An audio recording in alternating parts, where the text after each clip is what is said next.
Културал чет ви представува ретроспектива за 2025 со Тони Кетановски и Сашо Поповски.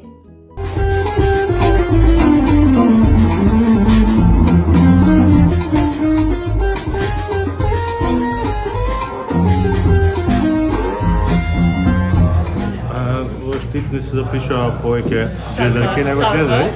Добро. Тоа е многу добро. Нешто исто како и во сите други земји во поголем дел на планета. Секаде се отвораат многу джез академии, кај што не можеш веќе сам да учиш, можеш да студираш, сега да има заинтересирани млади луѓе што сакаат да студираат джез. Но во секој случај е добро, ти сеќавам пред да се отвори таа академија, сите млади луѓе патуваа надвор. Така е. Најчесто во Бугарија, пошто е наједноставно. И тоа веќе рече никој не го прави. И од многу страни, што пред да постои академијата има по 1 или 20 тапанари во земјата што може да се работи. Сега има купи што може да бирам.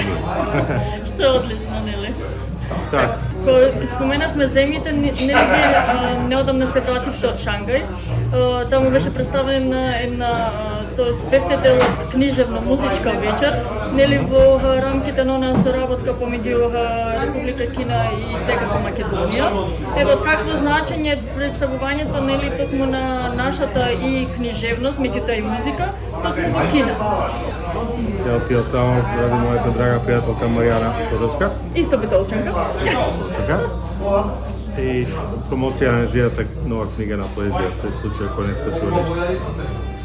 Ето во Шангај, во Пекинг, во нашата амбасада. Меѓутоа ме радува тие соработки секојаш со Кина, бидејќи генерално светот не ја разбира Кина.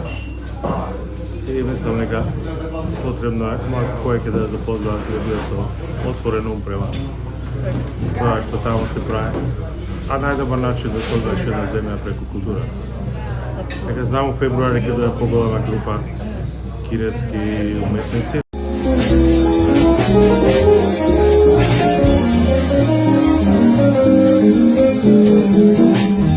Много добра музика.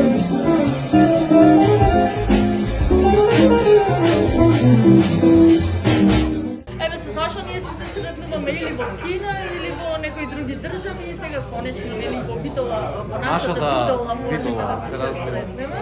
Еве Сашо, какво е чувството да се биде нели во твојот град? Ова е денес веќе втор настап во низа од неколку дена. Па, многу често јас и не свирам во Битола, така да имав среќа, имав задоволство неделата да свирам на културно-информативен центар Офицерски Битола во рамките на зимска приказка, еден дневен концерт од 12 часот помина одлично, фантастично со моето трио. Имавме одлична посетеност, така да јас сум среќен што во Битола секогаш има добра публика, особено за джез, особено за авторска музика. А ова вечер што ќе го отсвириме во Бурмон Стрит, тоа е една стара екипа на пријатели, другари и еден наш ментор, Тони Кетановски, и од навистина огромно задоволство да се настапува, да се дели сцена со еден великан на джез музика, да не само во Македонија, туку многу подалеку. Вече ќе отсвириме генерално музика негова, Тони кој што ја напише, ќе свириме нешто ново и неколку мои композиции, така да еден концепт кој што досега функционира многу интересно. Имавме 4 концерти досега. Продолжуваме од 1 јануар сме во Куманово, па потоа имаме настап во Кочани и така една мала мини турнеја низ Македонија со стара екипа. Така би ја направил. Така, нели веќе сега се последните денови од 2025-та, па еве да направиме една кратка рекапитулација, доколку може да се нарече кратка, затоа што тука нели сепак имаше и меѓународни конференции, многу настапи надвор од Македонија.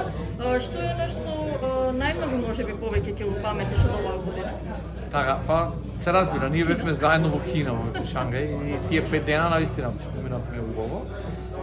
Може би во 25-та јас ќе одделам мојот престој во Андалузија, во Гранада, 17 дена поминати во Андалузија, 6 концерти во најголемите џез клубови во Андалузија и снимањето и продукцијата на мојот сега веќе 7-ми албум, Awakening, кој што излезе на 12 август, ден на мојот роденден, за француската издавачка куќа Art Melodies, кој е моје второ издание за нив, така да мислам дека тоа е онај хайлайт за оваа година.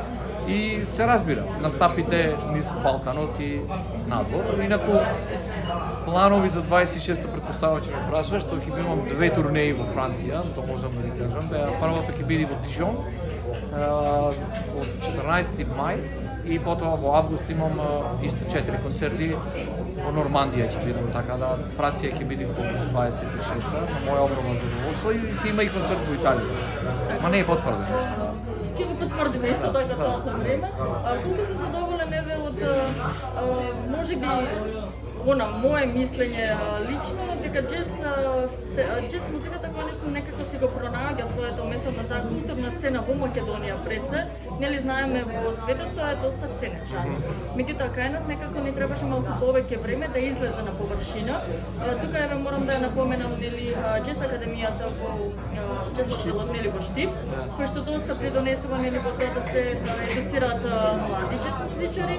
Потоа секако тука е нели нашиот џез фактори фестивал. Колку си ти задоволен од тоа како џезот си го пронаѓа своето место денес? Добро, пред да почнам да фалам, прво ќе кажам дека ти си првата новинарка која што прашува за џез.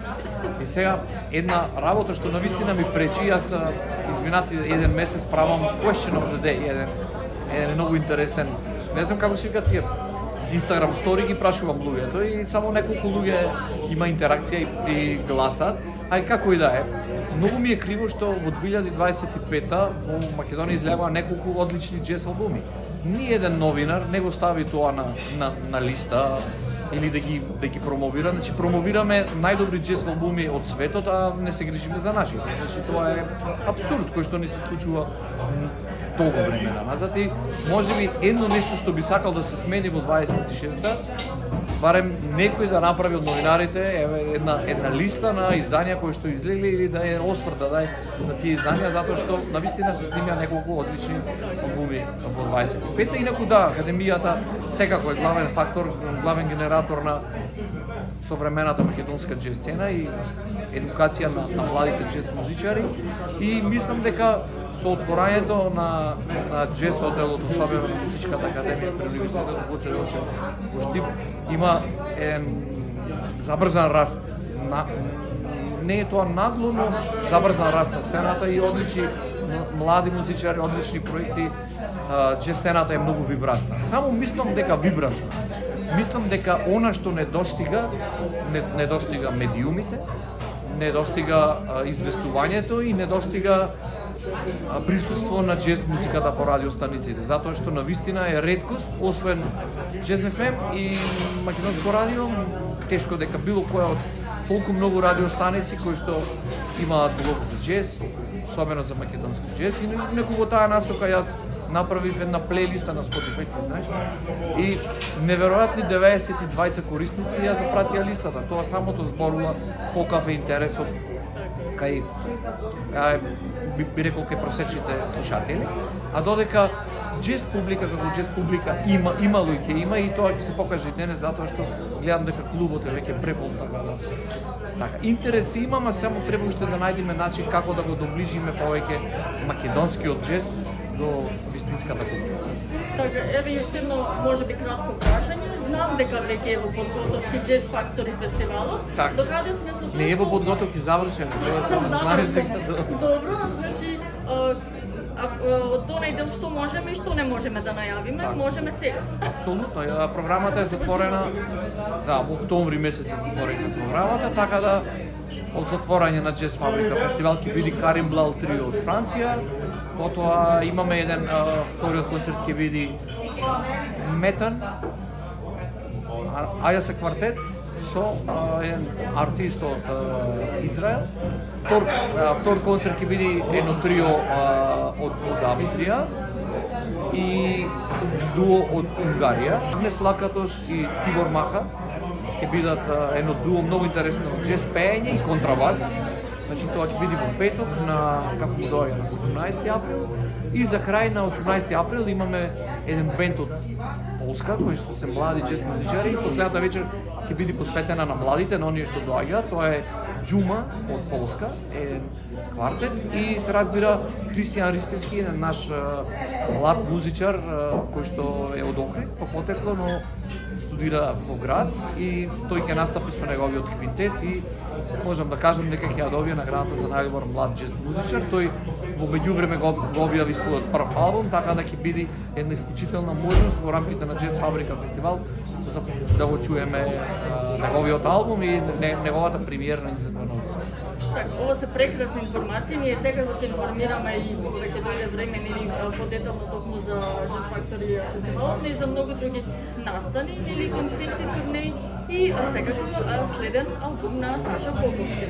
Ти благодарам и секако се дружиме пред се вечер во Бобовски. Така, сега во 26-та ќе бидат објавени два мои албуми кои што веќе се готови. Едниот се вика 22 Days и тој ќе биде заедно со Херцел, со Александар Гроздановски, а додека вториот албум ќе биде во живо и ќе биде за прв пат концерт од JFF Little Big Band и тоа што го свиревме оваа година или минатата година на Jazz Фабрика фестивал, значи аудио записот од Big Band-от кој што го продуцираше фестивалот и тој Big Band има турнеја низ Балканот за следна година. Во септември ќе настапиме на Петроваc Jazz фестивал, значи го отвораме на 3 септември, потоа сме во Тирана на Jazz фестивалот и на уште 3 Jazz фестивали во Македонија.